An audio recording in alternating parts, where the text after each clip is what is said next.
So after training camp, day 2 practice, Landon Young, Cesar Ruiz, and DA all had some interesting comments that I think we need to talk about the offensive line and quite a few other things going on, especially on the defensive side, and one guy making some noise on offense. I'm Tim. Let's talk Saints. So we're going to start off with clip of Landon Young and followed by a smaller little blurb from Ruiz from yesterday, after yesterday's practice when both of them had a chance to talk to the media. Yeah. Yeah, it's definitely, it's kind of simplified rules for us. So it's not like we have a bunch of plays that you have exceptions for. In previous offenses, we've had well, you run this play like this, except for this defense, or except if this person's here or there. And so now it's pretty much like we follow a set of rules for everything. And no matter what the defense is, we have a set of rules that encompasses everything that they could do. So with that. So I've talked before about not only rules for the offensive line, but everybody has rules. And the rules have to be learned. The concepts have to be learned. Obviously not before practice, because that's where you apply the concepts. But before you tee it up and want to start playing the game, I'm really going to want to have this down before they do the joint practices with San Francisco. He's going to kind of talk a little more about it, but what he's basically getting at is we learn all this now. We implement it in practice. We get it to where we're not even thinking about it, because the whole point is we don't care what the defense is going to do. Our rules kick in pre-snap. Anything they change post-snap, we have a rule for it. We just follow the rules.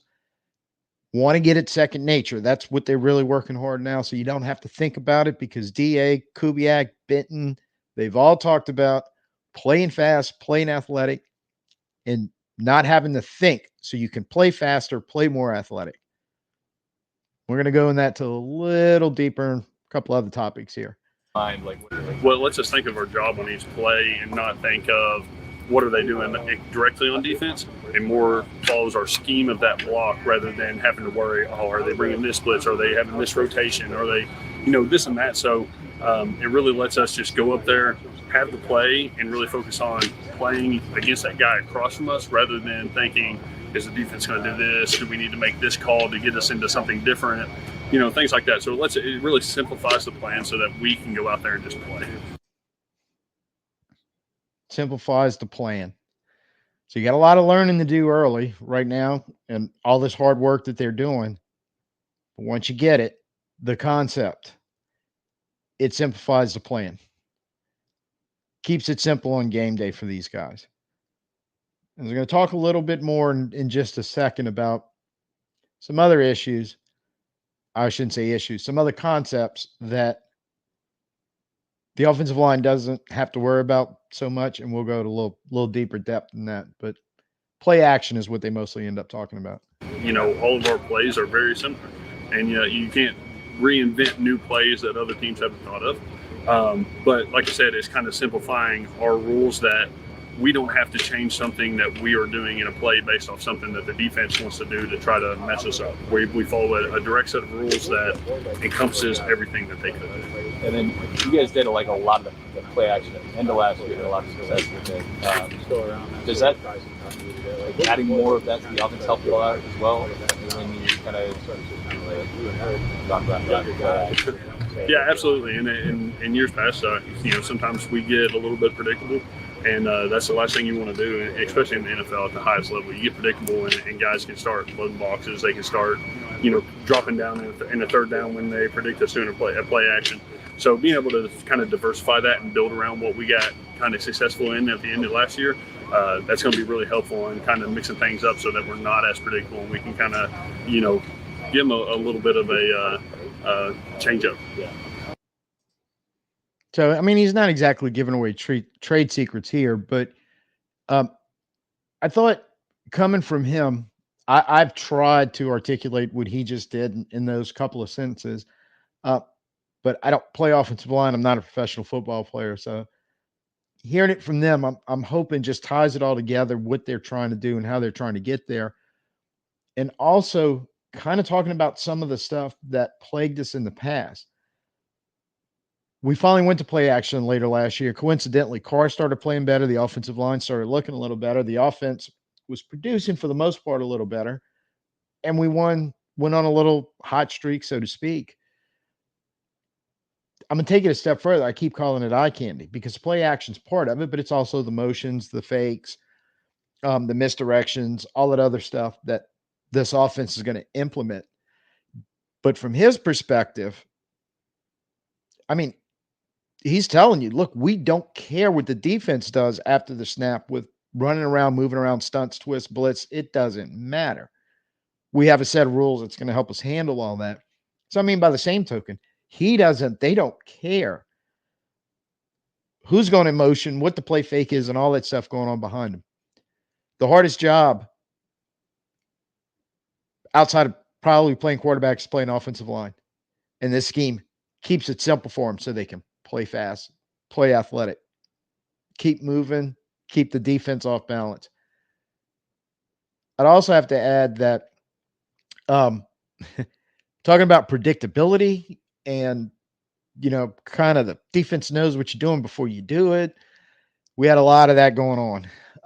They're going to run on first and second. So load up the box. I think kind of mentioned that. And then, third down, pin years back, go get the quarterback.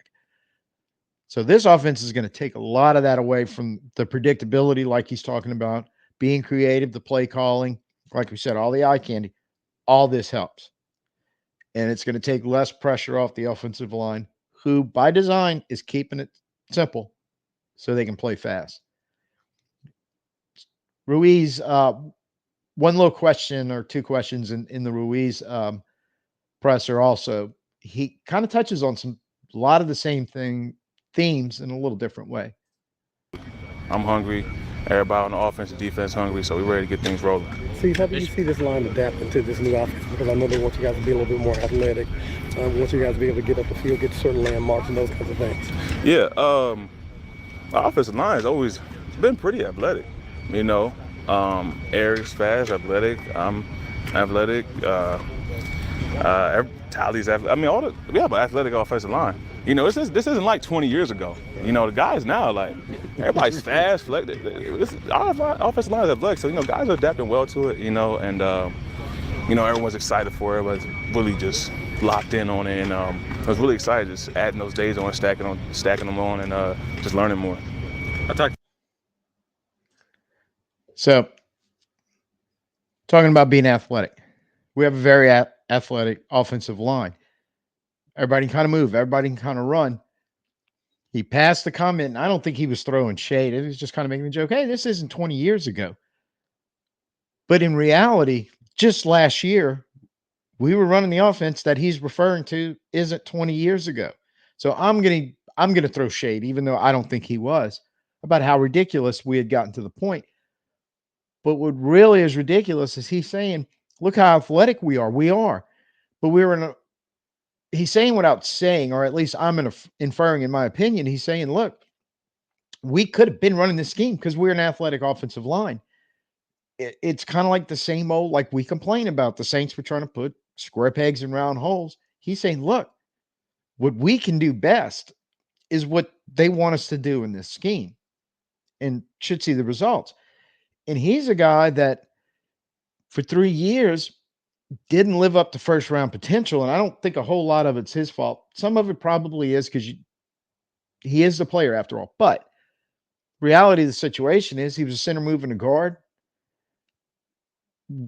They all talk about how athletic he's looking in this scheme. And he looked lost in at least the first 2 years. Last year, we'll give him credit. He finally started to playing a little better. But now it seems like we're running something he can handle. He's built for. And he seems excited about it. And he's buying in from everything I can tell. And I can see why. Because going back to what Landon Young's talking, they're making this simpler for those guys to play fast and be more athletic and go do their thing and not have to worry about making calls at the line and communication and some of that stuff we saw in the old scheme that sometimes would get car lit up like a Christmas tree or a running back just pounded in the backfield. Once you get the rules, the concepts down, like Landon Young was talking about, and you get athletic players, offensive linemen, like Ruiz is talking about, moving in this offense and not having to worry about all that other stuff. Just going, whatever happens, we already know our concept, our rules are going to cover it. We can play fast. We can create space.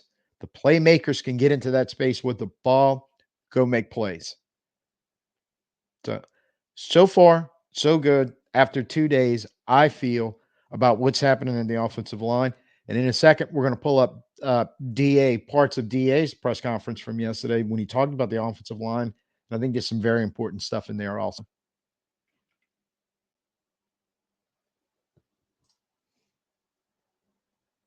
I was talking to some of the coaches this morning, and you know, right now you have your first group, you have your second group, you have your third group, and here's what I need to see. I need to see somebody in the second group that catches my eye enough to say, hey, this guy needs to go run with the ones. Same with the third group going to the second group, and so I think we have a starting place where we're at right now. And I think we need to see that group of 5 work together and see what that looks like. But then I also think, it's really kind of the player's job to say, I deserve to be up there with the ones. And when they prove they're deserving of that, then I think that's the time that we start getting them some reps there. Now, that was in response to, and this directly ties into something I thought was going to happen, and he just set the record straight on it. Specifically, I mentioned pinning with Uday behind him and running with the twos at right tackle after day one, going, that could be a camp battle. I said I could see a situation where they may switch back and forth a little. But what he's saying is, no, we got our 5 out there. And later on in the press conference, he confirmed the 5 are Fuaga at left tackle, Saldivari at left guard, McCoy at center, Ruiz at right guard, and Pinning at right tackle. So that's the ones right now. But what he's also saying is, look, just because we're not mixing and matching the 2s or even the 3s or any of that other stuff, they can still make their case and start playing well enough. We're going to advance them up. What he's also saying there, without stating it, but anybody who's paying attention, he's also saying, look, you 5, we're not bequeathing starting jobs to you guys just because day 1 and 2 in training camp, you were running with the ones. One of those guys plays better, they're going to take your job. You screw up or don't play well, you're going to slide back down because then we would give them a chance. I think it's very important that we're talking about competition and accountability right off the bat.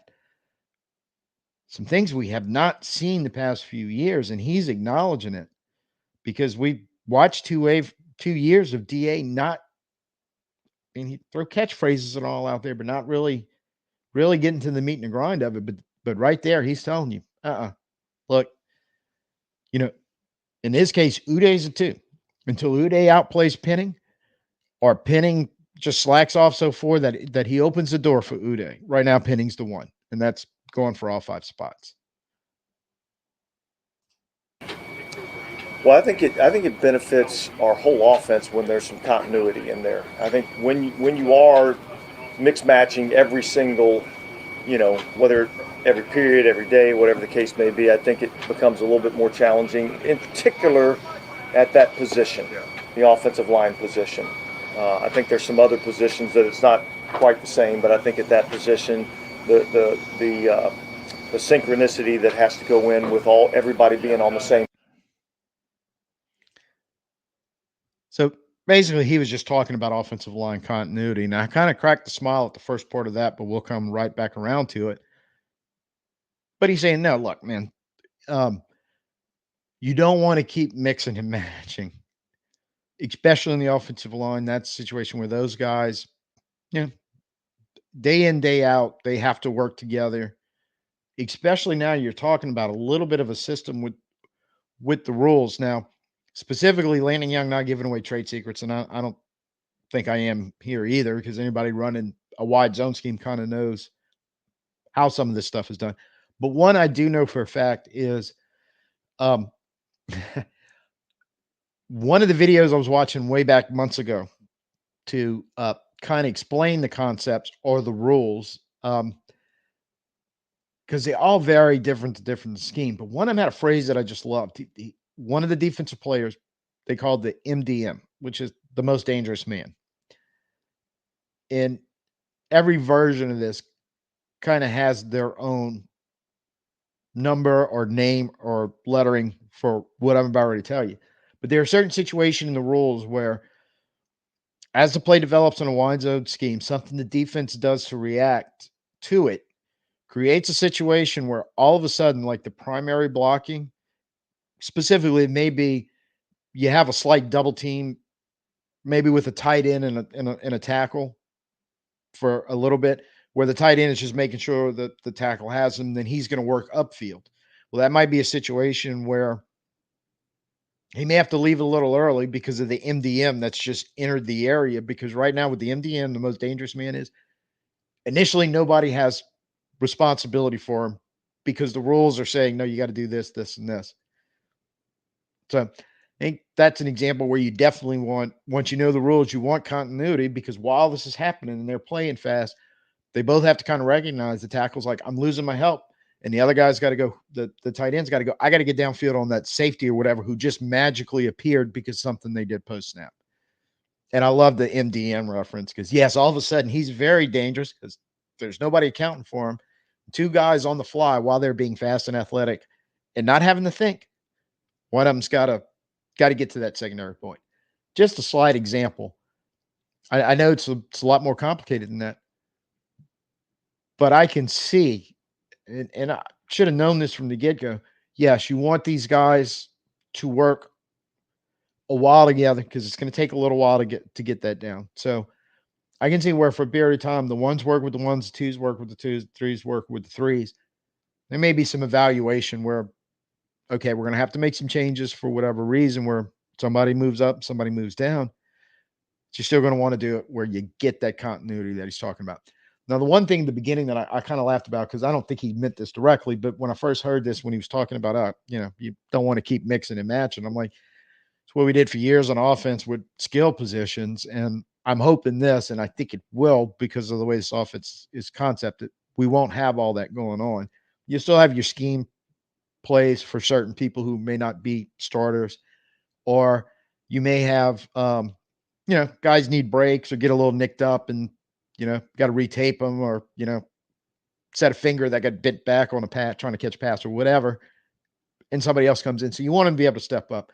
But I think get your best on the field and keep them together so they all have that continuity and know what's going on.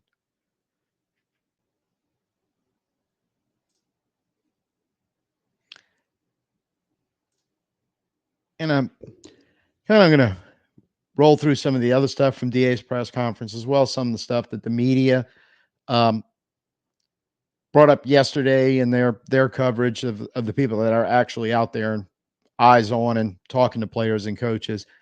To recap a couple of things from the DA press conference. First one is he confirmed that there is a backup quarterback competition, because Rattler and Haener, he confirmed they will be, unlike our previous conversation, they will be flipping back and forth for the 2 and 3s. So I think that's great. Again, we're not bequeathing jobs. I think that's 2 young players with a lot of potential, slightly different skill sets, and in a really great world, they would cross over where Haener starts being able to zip the ball a little bit like Rattler, and Rattler ought to be able to make the reads and run the offense and all like Haener can. So now you got 2 really good football players. Ultimately, whoever's winning that job, because I'm loving the accountability and competition theme. Whoever wins it, I want them to hold the start quarterback accountable and compete with him. Just steel sharpen steel. Just keep going everybody competition, everybody getting better every single day. And Derek Carr talked a little bit that after the day one press conference about pushing and holding each other accountable. I have no reason to believe until something changes my mind that he's not buying in too, which we really, really need as our starting quarterback. But that he's also realizing, man, one of those young kids could put it all together and be right on my behind. So I have to keep getting better. And that is all great stuff. Along with that, he confirmed or talked about, it's not confirmed as in quite the intense open competition the backup quarterback is, but the competition for Chase, Cam, Granderson, Foskey, Turner to get playing time, to get snaps, starter roles on that defensive edge. But while he was talking about it, he mentioned that it was absolutely time that Foskey and Turner have to make their mark and just get in there, grab some spots, grab the playing time, earn it, and make plays and produce. Again, that's competition and accountability, and something he kind of did it with Kendre Miller the day before, because I'm a guy that Sean was a master at this, and so are some very good football coaches over the last couple of decades. That little ability to kind of use the media to talk to players, in a because they're telling them the same thing in meetings, in the locker room, on the field. We know they are. But this is maybe that little extra nudge. I mean, like really trying to get that message, drive that point across.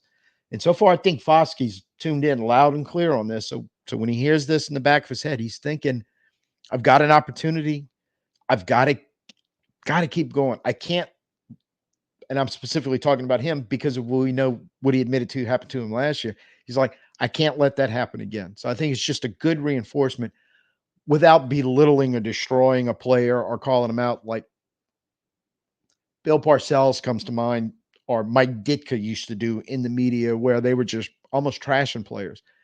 No, there's an art to it. And I feel like he might finally start picking it out a little bit, and kind of that extra little nudge. I'm putting it out there now. Everybody, I'm not revealing secrets. And I'm just admitting actually what everybody kind of knows, that, hey, you guys have got to step up and do it now. One of the big talking themes on this was that the defense kind of won the day again for day two. To me, that is zero surprise. That typically happens this time of year, especially for the Saints, because typically our defense is really, really good. In the last couple of years, it's been pretty much the same group of guys. You've kind of widened the gap this training camp, because now our offense is a completely different scheme with a lot of new guys in spots trying to implement it. A lot of learning curve going on there. So I'm okay with this right now. However, I want that gap to tighten especially as we get closer to the practices with Frisco. But for right now, I understand it. And actually, the only panic I would have is if our offense was dropping bombs on our defense right now, knowing our offense doesn't know everything and can't run everything like, it's day two of practice of a new scheme. So I'm glad to hear that, because if our offense was blowing up our defense right now, I would just be thinking, well, every game is going to be a Rams game this year, and that's not good. So, but I know the coaches and all expect the offense to finally catch on and catch up to the defense, and so do I.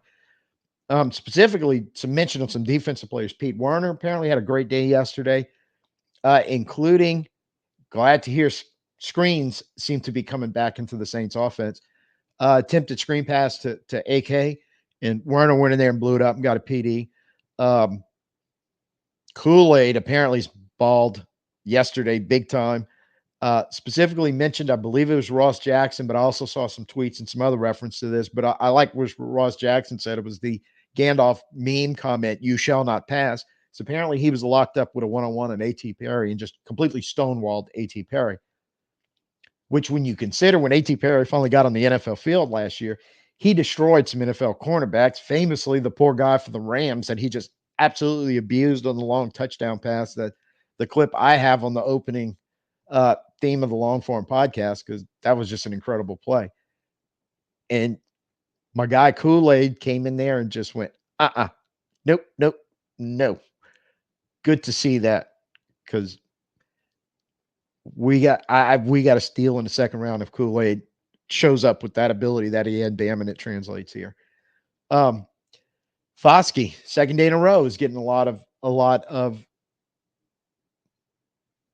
love, a lot of mentions of going, he's looking good. He's looking good. He's kind of building some momentum, which is good because he needs to. He is an important piece, along with Peyton Turner, but especially Foskey. It's really important pieces on what we need to build on the defense at edge. Two young players, but at least we're getting confirmation he's trending upward and following through again what he talked about happened to him last season, and going, hey, I'm going to go seize an opportunity, because if he does, that's going to help the hedge out tremendously. Specifically, 2 interceptions. Adebo got Carr, Roderick Teamer got Hayner, and let's talk about Roderick Teamer.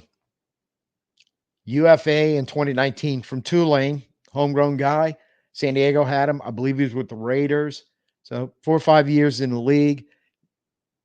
The press asked DA about it. So DA gave him some props, saying, look, we know he's a special teamer. He's got ability. He's getting into the safety rotation. He's getting a shot. So that second safety spot, it looks like they're going to work everybody they can in there to try to find the right guy. And he had the pick of Hayner. And at the very end of the comments, DA passed one. I was like, yeah, that was a really great play, wasn't it? That was a good play. And especially the way he said it, you're kind of like, okay, at least we know that play impressed the head coach, who's been saying, you guys need to impress me. Chalk one up for our Tulane guy. A second one that was asked about is Jordan Mims, and been hearing a lot from the media in both days that he looks really, really good, and he was running with the threes after the Miller injury. He seems to at least leapfrog James Robinson or whoever, some of the other veterans that they brought in the UFAs. Seems to be locking it down. DA said, hey, he's doing some nice stuff. He's working hard. One thing he dropped in there, I don't know if a lot of people caught it, he mentioned Mims does pretty good in pass protection in the backfield, and that's important. We know that's one thing Jamal Williams does very, very well, and we know Alvin is good at it. Maybe as good as Jamal, but neither one of them are terrible. We're not generally, they're not the reason why our quarterbacks are getting slammed around a lot in the backfield. So Mims shows that, along with the ability that they've said he's looked real good in all the drills. One of which we showed yesterday with his cuts and his speed, looks explosive, all that stuff. Mims could be the guy that's going to work up. And again, a message in the media from DA on Kendre Miller. Look, got to figure out a way. He's got to figure out a way to stay on the field. We got to keep him on the field. Like, well, he'd better, because apparently this Mims guy is seriously looking to want to take a spot and run the ball this year. One thing I was seeing on highlights, I haven't seen a lot of mentions of it yet, but some of the highlight clips I saw coming out of yesterday and the day before is Taysom Hill apparently lining up both kind of, or all a tight end, kind of in the slot, or even as a split wide as a receiver, slot receiver, catching passes downfield. Amen. Figure out all the ways you can get the ball to number 7, and that is one of them. And last year, he did not look, or last couple of years actually, didn't look like he didn't know what he was doing. I thought he was pretty good downfield when passes came his way. We just didn't do it enough. So I'm happy to see somebody, Kubiak's supposed to be a smart guy, is looking around and going, yeah, throw the ball to the guy. If you want to get him in space downfield, yeah, let some safety have to deal with him at 15 yards. We didn't do enough of that. So I'm hoping this is an indication that's definitely in the plan. And real quick, injuries. Miller and Heron still out. And we kind of talked about Miller. The big scary one was defensive end Trajan Jeffcoat, which would have sucked because he was one of the young guys that was turning heads and opening eyes in OTAs and minicamp. And so the guy would have shot of working his way minimum practice squad, at least if not on the 53 as one of the final defensive edge players taken, depending on what happens. Went down with an elbow injury, and from the media that was there said it looked serious. He was down like 5 minutes. They were working on him. I think they said he was actually carted off the field in a lot of pain, but happy to report in a way that this morning apparently was a dislocated elbow, which sucks. But it doesn't appear that he has any ligament or any severe damage requiring a surgery, which would have kept him out a long, long time. So he'll be out for a while, but hopefully he can make it back, pick up where he left off, and fight for one of those jobs. And Shane Lemieux left with an ankle injury. That's all I know, ankle issue. Don't know how bad would happen. Not really so far that I've seen anything on that. So I don't like that we've ticked up 2 offensive line injuries in 2 days when that's such an important part of what we're trying to do. And on top of the Kendry Miller thing, got to get that hammy right and get him back on the field. But all in all, I don't so far avoiding the really bad stuff, and I hope that continues because that's going to be a big part of this too. Is we've got to keep everybody healthy while we're trying to figure all this out and having guys fighting and competing for jobs. So the only other thing that I have is to mention that is I'm trying desperately to reconfigure my schedule with this whole California thing going on 2 hours later. Trying to get this out in a timely manner because right now I'm like morning to noon after, almost a full day behind. Trying to catch this up to early morning if possible, but ideally I'd like to work this out so in the evenings, afternoons, or evenings, or even early at night, be able to have this information coming at you on the same day. So with that in mind, please go ahead and make sure you're subscribed and hit the notifications because once I can kind of work out all the logistics on this and get it timely, I'm going to really try to get it more timely. So we'll see how that works out. But regardless, I'm going to keep coming with commentary and information as I can. So till tomorrow, likely, maybe luckily this afternoon after, I'm going to try. I just can't promise it. But definitely by tomorrow, I'll be seeing you again. But until then, peace out and who dat.